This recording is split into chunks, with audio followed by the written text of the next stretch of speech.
mga katrops, for today's video, samahan niyo kami ni Daddy kumain ng Dunkin' Donuts. Gusto ko yung parang walang wala na siyang mga design, parang Yung glaze. sugar lang siya. Sabado ko na lang kakainin yung cotton candy. Sige. Sige, tanggalin na natin. Ikaw matak yan. Oops. Ayan. Ayan siya mga katrops. Ayan po. Ayan po. Bali, ang mga flavor na narito natin ay yung sinasabi mo, yung isa sa favorite mo, yung glaze, tapos yung Bavarian, Cotton candy. cotton candy, yung color pink, yung cotton candy, then Ito nati choco. ito hindi ko gusto. Okay, sige. So, ano yung gusto mo yan, anak? Ito. Yung glaze. Yes. Sige. Ito siya sabi ko wala siyang sing. Ako naman, ano ba masarap? Chocolate.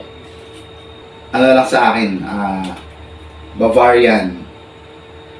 Medyo hindi po kami nakakapag-vlog ng daddy ko kasi po medyo nag-aaral po kami pati di po dumadati si daddy, nag-work po. Oh.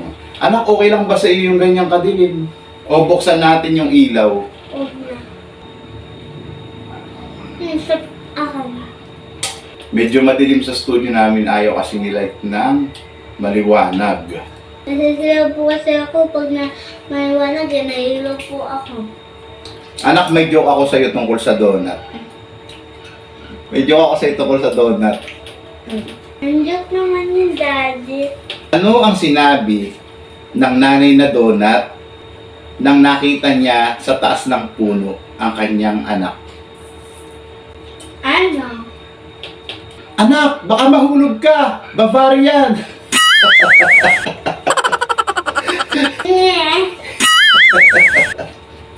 Inom muna ako ng drinks ko, anak. Bali, ang drinks ko ay hot coffee. Sa akin, water lang, pero okay lang naman. Bagamat gusto namin mag-vlog ni Light, inuuna niya muna ang kanyang pag-aaral. Pag nasa bahay naman, nagagawa siya ng assignment. Kaya po kasi natin unahin ang pag-aaral.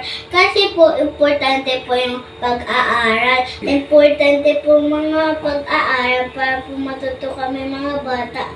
Sa bakasyon po, mga katropa,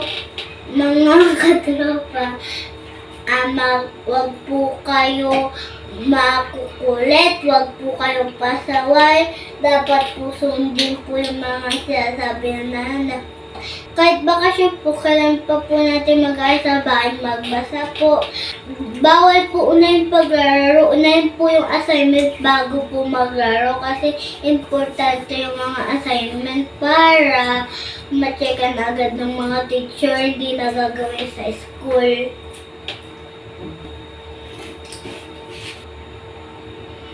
Teka po mga kadrops, di pa po kami i-stop yung vlog. Meron pa po ako saglit sasabihin sa inyo.